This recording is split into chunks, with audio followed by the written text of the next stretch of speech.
tells me he's ready. I'm ready. Okay, Mark, M-A-R-K, Boyer, B-O-Y-E-R. That's right. Okay. And George, I have all your documented information unless you've got any title or new letters I need to put next Nope. to it. Ridgetop Orchards. Ridgetop Orchards. Not Boyers. Ridgetop correct. Orchards. Correct. Boyer Nursery, Boyer's is down in Arntsville, right? Well, there's a nursery, right? Right. But Boyers Orchards over there. There. So. That's right. That's your cousin? Yep, my uncles and my cousins. That's Okay. right. Yeah. Real quick, just give me your quick impressions of whether today was worth your time and why. I mean, obviously you guys spend a lot of money. Talk about how this is going to help your crop yields. This is going to help money spent on pesticides. This is going to be, there's a lot of factors involved. If you could tell me, was this valuable today and why? Yeah, I believe that today was important for a number of reasons. Whether you're spraying an insecticide or a fungicide or even thinning, what we've found out here today is that we are overspraying the bottom canopy of our trees and underspraying the tops, and so that's going to leave for gaps and thinning. Also, you're going to build up faster resistance for your fungicides, which is a horrible thing. You know, this is something that we need to get straightened out. We're not where we need to be, that's for sure.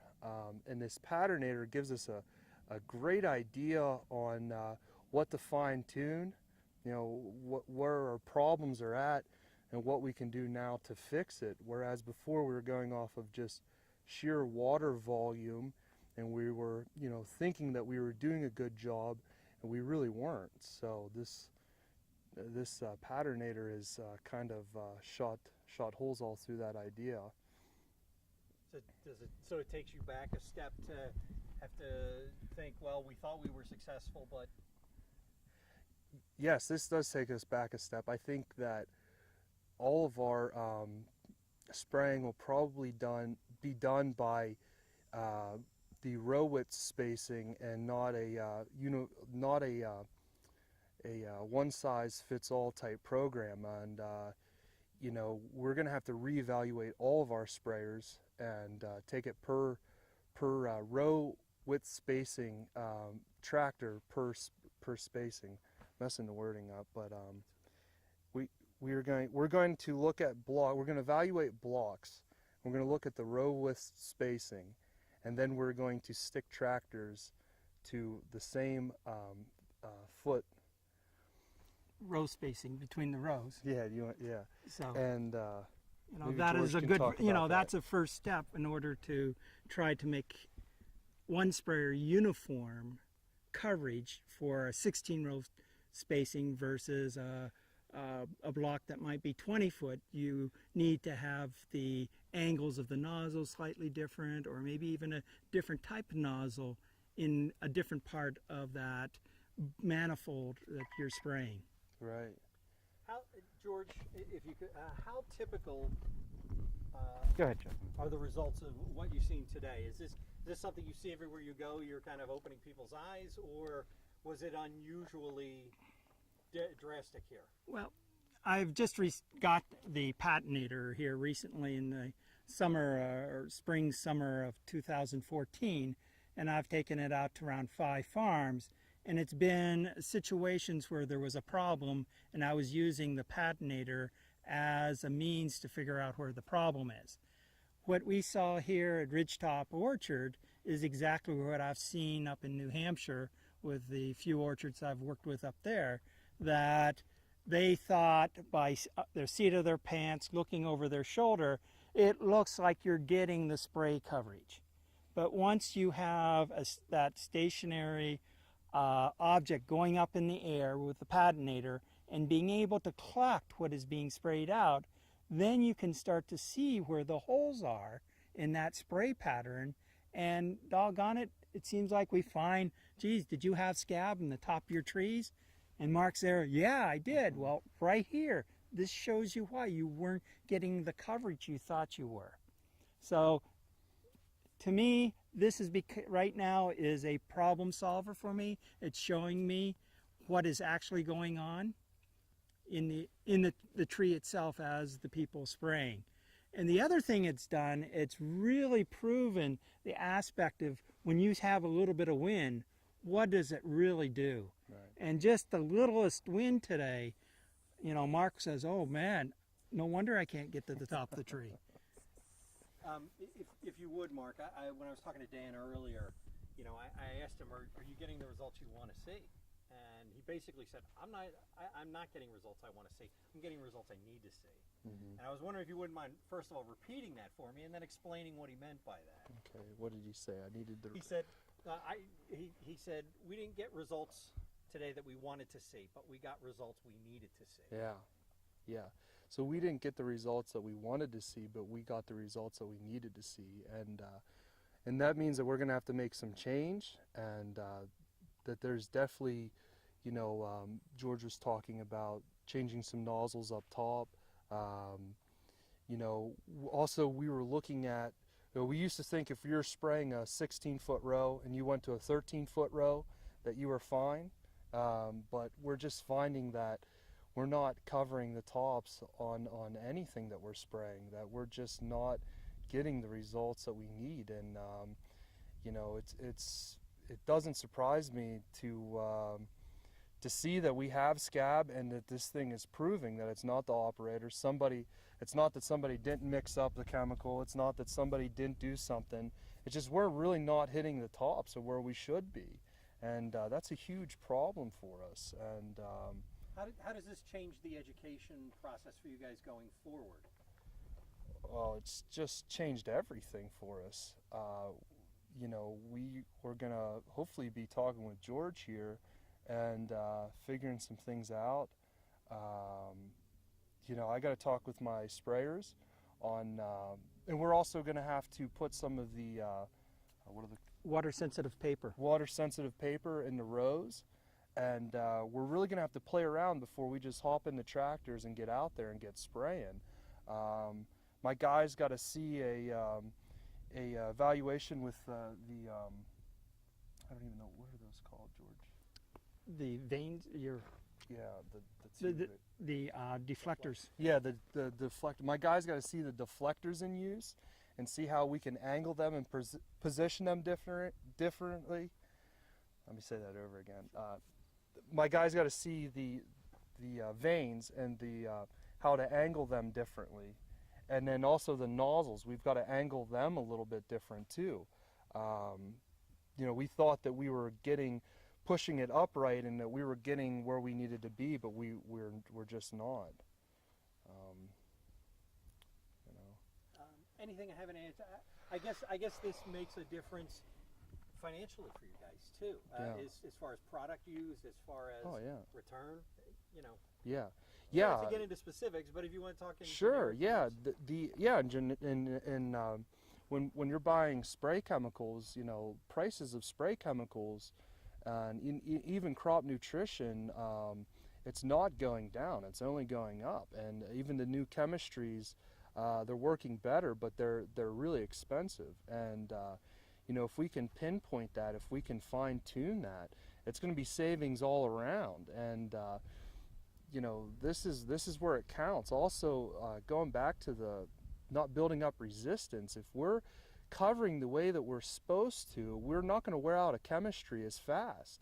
And that means here, that means anywhere. We're not going to wear out a chemistry as fast. My plant growth regulators, when we spray them on, you know, we're going to get better results. You know, everything is going to be more bang for the buck, and that's where it's at. And to be competitive and to keep moving forward, that's I mean, this is the stuff that we've got to keep moving on, and we've got to keep learning and fixing and yeah, and you can tell me if this is a valuable thing to discuss or not. And George, you might weigh in on this too. I think what Mark really has to key in on is the dynamics of the agriculture and the dynamics of the aspect of the canopy and having that sprayer react with the canopy and direct it to the canopy that he's spraying. Right now, they're hoping that one setting takes care of all the different orchard canopies, all the different apple canopies that he has on this farm. And what he's seeing is there's holes in that theory, and that he's going to have to refine it. Agriculture is dynamic. It's not static, and where sprayer has to be dynamic to change with the type of tree and tree training system that you're using today. And That's right. I think we really saw a good example of that today. That's right. I like that. Thank you. You guys were talking earlier about oil and the dynamics of using oil, and Right. is that something valuable worth getting into or No, not? I don't. Okay. I'd rather not go That's into fine. that. It seemed to be a real revelation to Mark, and Well, those are it's the kinds of things we you want know to for cover. this Not for this always. operation, I think it's good. For other operations, That's fine. it would be- that's fine. I think it would be confusing. Eric, Okay. I also wanted to say though that it's not that we weren't trying to, fit a sprayer to blocks, but maybe it was the case that we were trying to take, whether it was 20 to 16, we were trying to narrow that down, and then from 16 to 13, we were just trying to segregate two groups of sprayers, and that we're finding that even 3 feet, 2 feet row spacing is going to mean a whole heck of a lot. And so we were trying to make a conscious effort to do something. However, we've fallen short, and this has proven it. And so we were trying, we just weren't trying. We just didn't have the know-how really to put it into action. well, I'm going to jump in here and say we didn't have the tool to really be able to see what we're doing. With the Patternator, it gives us a tool that the growers can visually see what is coming out and where that sprayer is. There's a fixed distance between the sprayer and that Patternator, and they can see where the spray is going. So it means more to them than a George Hamilton standing up in front of a meeting and saying there's a difference. Right. When they see it, now they start to believe. And now we can say, make some changes. Not everybody has a spray Patternator, so we're going to take water-sensitive paper, put in trees, and then they can do some of this manipulation of the sprayer and changes, and they'll be able to see it. The big important aspect, as I told Mark earlier, is you don't make any changes to the sprayer. You put the water-sensitive paper in the tree, spray it, and see what your coverage is. You make a change, you put the water-sensitive paper, go see what that change is to see if you're making it better or worse, so that they don't need a George Hamilton, they can do it. My position here is opening their eyes up to allow them to see what is actually taking place by the use of this equipment. That's right. Anything I haven't touched on that you guys want to share? Well, I would like just a note on our behalf, is that and it did, I guess maybe when we first started talking, it did make it seem like we were just one size, and we were just out there spraying and we had no idea what we were doing. I'll make sure not Well, to. the idea is that we really thought that we were doing what we were supposed to do. We really thought that we were. We just weren't achieving it. So. Well, your farm was one of the first farms in the state of Pennsylvania to have Penn State pesticide safety program to come out and actually physically measure the output of the sprayer. The first step of calibration. Mm-hmm. To me, this is the second step. Mm-hmm. Of what's coming out of the nozzles. Now the next step is getting it where we really need it to go. And they were the adapters. They were first on the thing. They're doing a wonderful job here. Now we need to refine it. Yeah. So the holes that you see, I have seen several farms. Yeah. We're just now tuning it in for the next generation. Yeah, I would love to see personally him bringing out the calibrator and then us doing a follow-up with this thing. And I think we could really do an incredible job on fine-tuning for what we need to do. And this definitely is the second step into the grand scheme of things, without a doubt. So. No, and doing the calibration, if I would have brought the calibration unit out here and the Patternator right off the bat, you would have said, George, there's the road out of here, because it's an overload. Right. By doing it stepwise and learning what's coming out of each individual nozzle and having the understanding of it, you're now ready to see that next step. Where if you tried to jump right into it, it becomes an overload. Mm-hmm. And a couple times today, I thought I'm pushing you, buddy. So Mark, you guys are in the midst of harvest right now. Uh-huh. What's your first step or next step after harvest is finished, obviously, to prepare for next year? Well, I think it's going to be the water-sensitive paper. We're going to take a row spacing. We're going to take that right into account. We're going to probably designate each tractor to each block. We're going to get out there and we're going to spray. We're going to see how good we're doing, and then we're also going to adjust nozzles, put in different nozzles. We learned today for the first time, we didn't know that there was different colored nozzles. We didn't know that there's a whole bunch of different stuff that we didn't even know the first time. So, we're going to make a tailor-made type program for each block, and that's where we're going to start, and we're going to see how good we get at it. But we really got to narrow things in. So. You feel good going forward, though? Oh, I feel great right now. I mean, I feel a little down that I thought that we were doing better than what we were. But I guess the reality is the reality, and it's all right. We got broad shoulders, we can take it. But fine tuning this thing, that's how we're going to get better, and that's how we're going to have cleaner fruit and higher returns. So this doesn't, this hurts a little bit, but it's nothing. We'll be okay. And we also have to point out is the coverage you were getting will be good for an average year. It's the years we have a wetter year or apple scab or that insect that came in that's giving us a problem. That's where the breakdown of the program will occur. Right. This 2014 has been a year where apple scab is appearing in many different places in the Northeast. And if you have a hole in the spraying coverage, it's going to show. Right. A normal year, you're not going to see it. Right. So they've been doing a wonderful job on the farm, and I'm complimenting on what they're doing. It's now taking it to the next generation. Yeah. We did, and that is interesting.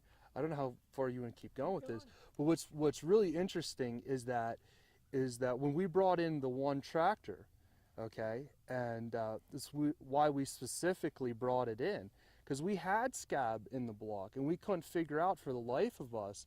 We're trying to beat this thing down all spring and we couldn't.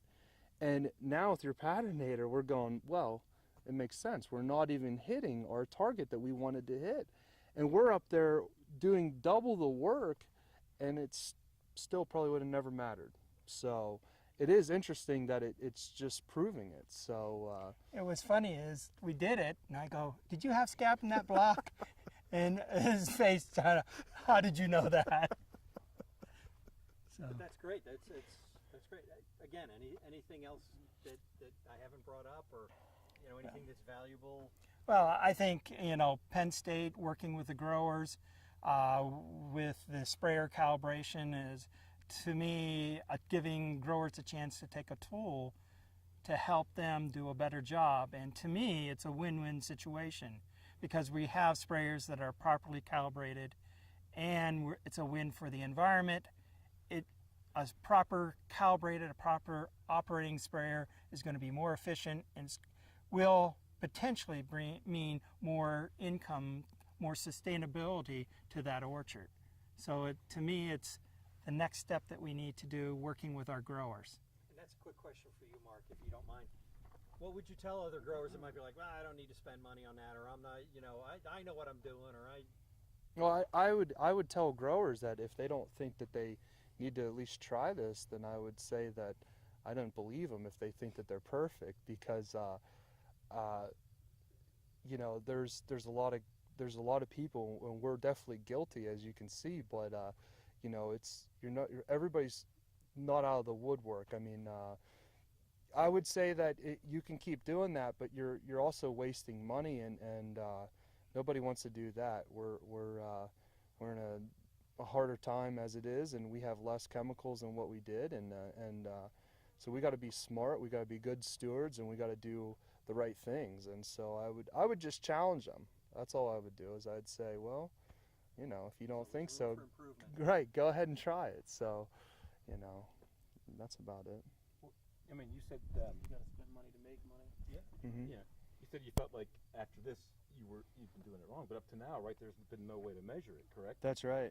And so, I mean, I'm sure you were eyeballing everything and trying to do the best you could to, and looking for any bumps in how much, you know, how much you were using. If it all of a sudden use more, but until you have this way to do it, and that's got to be pretty much everybody out there. Right. You know, as far as you can tell, everything looks okay, but until you can actually see it, Yeah. like that, and there's only one device to do it. Right. Right. So that's what you're saying. Right. If you guys are good, I'm good. Thank you, Yeah. Chuck. Thank you. Thank you guys. John, It's- Mike. Certainly.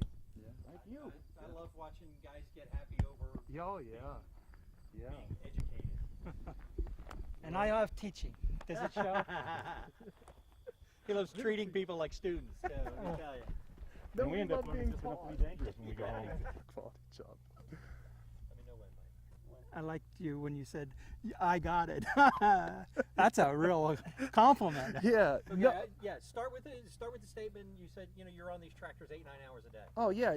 You know the last thing you want is whenever. You got to start with that. You got to jump Oh, to I'm that sorry. part too. That's okay. What part was it? How long you on the tractor? We're on a tractor from 8 to 9 hours a day or a night, and the last thing that you really want to do is put in all that work and then realize that you're not getting the results that you want or you need. And I think there's nothing more frustrating than anybody who's sat on a tractor for that amount of time over and over again throughout the spring, through primary scab, and then throughout the rest of your cover sprays, and then realize that you're not even doing the job that you thought you were doing.